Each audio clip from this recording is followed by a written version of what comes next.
অনেকগুলো আমলের কথা আছে। আমরা যে খুব একটা আমল করি না এটার প্রমাণ কিন্তু আমি শুরুতে দিয়ে দিলাম, যে এত বড় মজমাতে অন্তত 100-200-300 হাত তো উঠার কথা আছিল, যে হ্যাঁ জুমার দিনে 4-5টা আমল তো একটা না কই এলাতে পারো, কারণ যেতে আমল করবে এত তো করতে পারবে। তাহলে বোঝা গেছে আমল না। ওয়াজ শোনা মুসলমান শুধু, আজকে ওয়াজ টোয়াজ হবে না, আগে ওয়াদা করতে হবে আমি যে আমলগুলোর কথা বলবো এগুলো সারা জীবন করতে হবে। যে তারা নিয়ত করবেন সত্যি সত্যি নিয়ত আল্লাহরে দেখায় দেখে, এখানে মিথ্যা কথা বলতে হবে না। কোরআন হাদিসের কথা শুনতে আসছেন, সত্য কথা বলবেন না ইনশাআল্লাহ। যারা আমল করবেন নিয়ত করতেছেন, আমি মাত্র 5টা আমলের কথা বলবো। অনেক আমল আছে জুমার দিনের, যেমন জুমার দিনের মেইন আমল, প্রধান আমলটা কি বলেন তো? জুমার নামাজ জামাতের সাথে পড়া পুরুষরা, এটা হলো জুমার দিনের কোন আমল? মেইন আমল। ওইটা আমি বলবো না, কারণ ওইটা আলহামদুলিল্লাহ আপনারা অনেকেই করেন। আমি এর বাইরে 5টা আমলের কথা বলবো ইনশাআল্লাহ। যারা আমল করবেন নিয়ত করতেছেন এই 5টা আমল, এগুলা করতে কোনো পয়সা কড়ি খরচ হবে না ইনশাআল্লাহ। পয়সা খরচ হলে আবার বাঙালি চিন্তা করে নিয়ত করবো কি করবো না, পয়সা লাগবে না, বিনা পয়সা করতে পারবেন, অনেক বেশি কষ্ট হবে না। যারা নিয়ত করবেন, যারা আমল করবেন নিয়ত করছেন, তারা একটু হাত তোলেন। আচ্ছা নামান। নাম্বার 1, জুমার দিন উপলক্ষে সবচেয়ে বেশি পরিমাণে যে আমলটা করতে হবে, পরিমাণে সবচাইতে বেশি করতে হবে, সেটা হলো দুরূদ শরীফের আমল। কিসের আমল? কারণ নবী করিম সাল্লাল্লাহু আলাইহি ওয়াসাল্লাম বলেছেন, আকসিরু আলাইয়া মিনাস সালাতি মিন ইয়াউমিল জুমআতি ওয়া লাইলাতিল জুমআহ। তোমরা জুমার দিন এবং জুমার রাত, জুমার রাত হলো বৃহস্পতিবার দিবাগত রাত, অর্থাৎ বৃহস্পতিবার সূর্য অস্ত হয়ে গেছে, জুমার দিন শুরু। তো এই জুমার রাত এবং জুমার দিন, এই উভয়টাতে তোমরা আমার প্রতি বেশি বেশি করে দুরূদ প্রেরণ করো, আমার জন্য আল্লাহর কাছে দোয়া পেশ করো। ফাইন্না সালাতাকুম মা'রুদাতুন আলাইহি, কারণ তোমরা যে দুরূদ পাঠ করো আমার জন্য, এটা আল্লাহর ফেরেশতারা আমার কাছে নিয়ে পেশ করে যে হে আল্লাহর রাসূল, পৃথিবীর অমুক দেশ অমুক প্রান্ত থেকে অমুকের ছেলে অমুক আপনার জন্য দুরূদ পেশ করেছে। এটা তোমাদের এই রিপোর্টটা আল্লাহর ফেরেশতা আমার কাছে বলে, উপস্থিত করে। এই জন্য তোমরা জুমার দিন আসলে বেশি বেশি করে দুরূদ পাঠ করবা। দুরূদ হলো নবী সাল্লাল্লাহু আলাইহি ওয়াসাল্লামের জন্য দোয়া। ওনার জন্য আমাদের দোয়া করলে আমাদের লাভ। আল্লাহ তাআলা তো তার রাসূলের প্রতি রহমত এমনি নাজিল করবেন, আমরা দোয়া করলেও করবেন, না করলেও।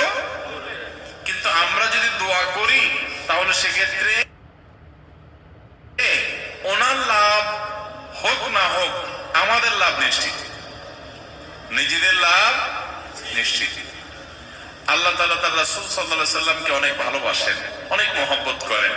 তার নবীকে তিনি অনেক মহব্বত করেন দেখে তার নবী, তার জন্য কেউ দোয়া করলেও আল্লাহ তাআলা তার প্রতি রহমত নাজিল করে। আর শুধু রহমত নাজিল না, মান সাল্লা আলাইহি মাররাতান সাল্লাল্লাহু আলাইহি আশারা। নবী সাল্লাল্লাহু আলাইহি সাল্লাম বলেছেন, যে ব্যক্তি আমার প্রতি একবার দরুদ প্রেরণ করে, একবার নবীর জন্য দোয়া করে, আল্লাহ তাআলা ওই ব্যক্তির প্রতি 10 বার রহমত নাজিল করে। কয়বার রহমত নাজিল করে? রহমত নাজিলের মানে বুঝেন? 10 বার আল্লাহ অনুগ্রহ করেন, দয়া করেন। আপনার জীবনে এমন একটা মুসিবতে, এমন একটা জায়গা যেখানে আল্লাহর দয়া ছাড়া আপনার উপায় নাই, এরকম 10 বার আপনার জীবনে রহমত আল্লাহ তাআলা নাজিল করবেন, অবতীর্ণ করবেন, আপনার জন্য রহমত অনুগ্রহ আল্লাহ তাআলা করবেন। যদি আপনি একবার দরুদ পাঠ করেন, তাহলে প্রতি সপ্তাহে জুমার দিনে, জুমার রাতে যদি আপনি 100, 200, 300 বার, 1000 বার দরুদ আপনি প্রেরণ করতে পারেন, তাহলে এই 10 বার আপনার গুণ করে আপনি হিসাব করেন যে কতবার আল্লাহ তাআলার রহমতের হকদার, ভাগীদার, পাওনাদার আপনি হয়ে যাবেন ইনশাআল্লাহ। অতএব জুমার দিনে দরুদ বিশেষ করে পড়বো তো ইনশাআল্লাহ। দরুদ পাঠের শ্রেষ্ঠ সিজনই হলো জুমার দিন। দরুদ পাঠের শ্রেষ্ঠ সিজন কোনটা? জুমার দিন, জুমার রাত। এটা হলো দরুদ পাঠের সবচেয়ে উত্তম মৌসুম এবং শ্রেষ্ঠ সিজন। চেষ্টা করবো তো আমল করার ইনশাআল্লাহ। এখন থেকে বৃহস্পতিবার সন্ধ্যা হলে শুক্রবার সন্ধ্যা পর্যন্ত দুরুদ সারা সপ্তাহ প্রতিদিনই কম বেশি পড়বেন, কিন্তু এই জুমার দিন যখন আসবে তখন দুরুদের পরিমাণ অনেক বেড়ে যাবে ইনশাআল্লাহ। সবাই চেষ্টা করবো তো, আমল করবেন তো ইনশাআল্লাহ, এবং যাতে একে অন্যকে স্মরণ করে দিতে পারি সেজন্য পরিবারের সদস্যরা কোন এক ম্যাচে একসাথে আসেন, কোন এক জায়গায় একসাথে একে অন্যকে স্মরণ করে দিবেন যে ভাই জুমার দিন শুরু হয়ে গেছে, বৃহস্পতিবার সন্ধ্যা হওয়া মানে জুমার দিন শুরু হয়ে গেছে, অতএব কি আমল শুরু করো? দুরুদের আমল। দুরুদ পড়তে কি পয়সা খরচ হয় ভাই? অনেক বেশি কষ্ট হয়। দুরুদের মধ্যে সবচেয়ে শ্রেষ্ঠ দুরুদ হলো দুরুদ ইব্রাহিম। আল্লাহুম্মা সাল্লি আলা মুহাম্মাদ ওয়া আলা আলি মুহাম্মাদ কামা সাল্লাইতা আলা ইব্রাহিম ওয়া আলা আলি ইব্রাহিম ইন্নাকা হামিদুম মাজিদ। আল্লাহুম্মা বারিক আলা মুহাম্মাদ ওয়া আলা আলি মুহাম্মাদ কামা বারাকতা আলা ইব্রাহিম ওয়া আলা আলি ইব্রাহিম ইন্নাকা হামিদুম মাজিদ। পড়া যাবে না ইনশাআল্লাহ? এই দুরুদ ছাড়া অন্য যে কোনো দুরুদও পড়তে পারেন, সবচেয়ে সংক্ষিপ্ত দুরুদ সাল্লাল্লাহু আলাইহি সাল্লাম পড়লেও চলবে। আল্লাহ তাআলা আমাদেরকে আমল করার তৌফিক দান করুন। তাহলে জুমার দিন উপলক্ষে একটা আমলের কথা জানলাম, সেটা হলো দুরুদ পাঠের আমল। করবো তো ইনশাআল্লাহ? নাম্বার 2, জুমার দিন ফজরের নামাজ পুরুষরা জামাতের সাথে পড়বেন, আর মহিলাদের আমল হলো বাসার পুরুষগুলার সবগুলার উঠে মসজিদের দিকে পাঠিয়ে দিবেন। এটা হলো জুমার দিনের ফজরের সময়ের আমল।